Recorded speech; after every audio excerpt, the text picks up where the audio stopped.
हरे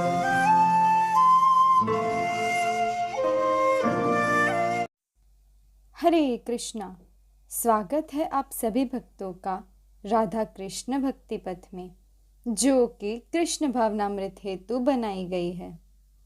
भक्तों, धर्म, सत्य और ईमानदारी की जब भी चर्चा होती है तो सबसे पहले नाम आता है सत्यवादी राजा हरिश्चंद्र का।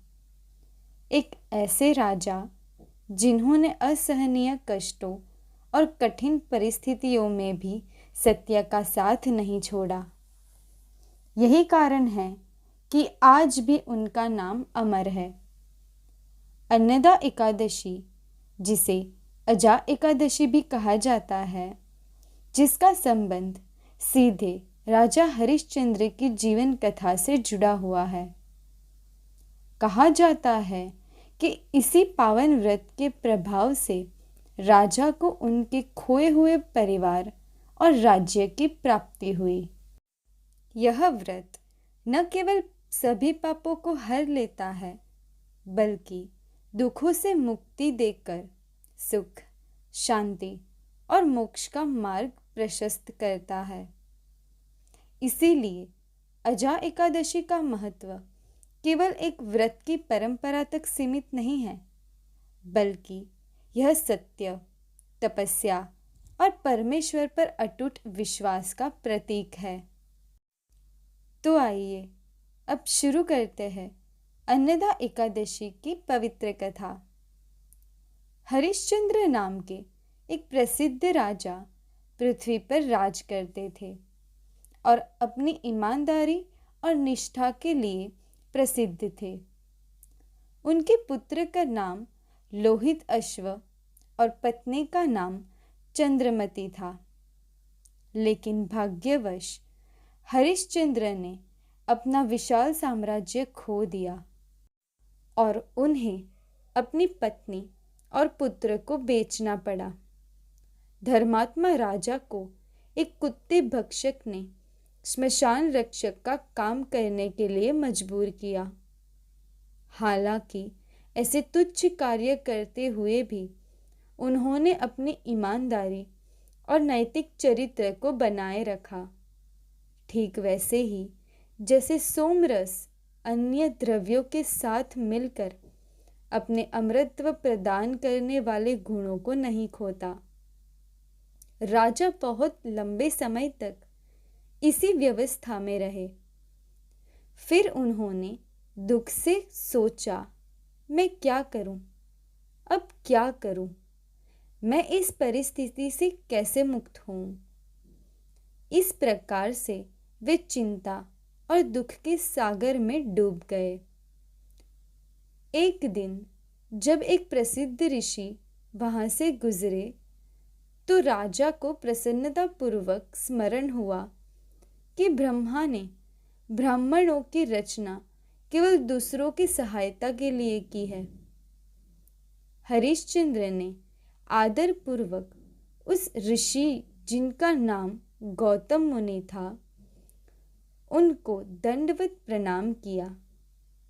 राजा गौतम मुनि के समक्ष खड़े हुए और हथेलियां जोड़कर बोले। जब गौतम मुनि ने राजा की पीड़ा की कथा सुनी तो वे आश्चर्यचकित रह गए।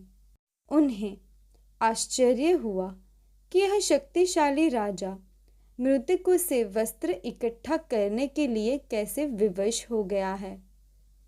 गौतम मुनि की असीम सहानुभूति के कारण हरिश्चंद्र ने उनसे शुद्धि के लिए व्रत की विधि के बारे में मार्गदर्शन प्राप्त किया। गौतम मुनि ने कहा, हे राजन, भाद्रपद मास के कृष्ण पक्ष में अजा यानी कि अन्नदा नामक एक अत्यंत पुण्यदायी एकादशी होती है, जो समस्त पापों का नाश करती है। इससे हरिश्चंद्र के सभी कष्ट दूर हो गए। उन्हें अपनी पत्नी और पुत्र से पुनः मिलन हुआ, जो मर गए थे। लेकिन इस अद्भुत एकादशी के प्रभाव से पुनः जीवित हो गए।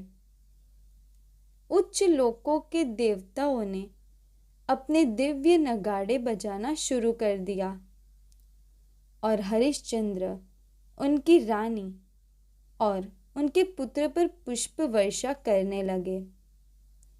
एकादशी व्रत के प्रभाव से उन्होंने आसानी से अपना साम्राज्य पुनः प्राप्त कर लिया। राजा हरिश्चंद्र अपनी सभी प्रजा और संबंधियों को भी साथ लेकर पृथ्वी छोड़कर वैकुंठ चले गए। भक्तों, राजा हरिश्चंद्र की कथा हमें यह सिखाती है कि जीवन में चाहे कैसे भी कठिनाइयाँ क्यों ना हो, यदि हम सत्य और धर्म के मार्ग पर अडिग रहें तो अंततः भगवान की कृपा से सभी संकट दूर हो जाते हैं। अन्नदा एकादशी का व्रत हर उस व्यक्ति के लिए कल्याणकारी है जो अपने जीवन से दुख, दोष और पाप का बोझ हटाकर शुद्धता और मोक्ष की ओर बढ़ता चाहता है। इस व्रत से न केवल सांसारिक सुख प्राप्त होता है, बल्कि यह हमें ईश्वर के सानिध्य की ओर भी अग्रसर करता है। आइए इस पावन अवसर पर हम सभी राजा हरिश्चंद्र की कथा से प्रेरणा लें और सत्य, भक्ति और धर्म की राह पर चलने का संकल्प करें। यही अन्नदा एकादशी का सच्चा संदेश है। हरे कृष्णा।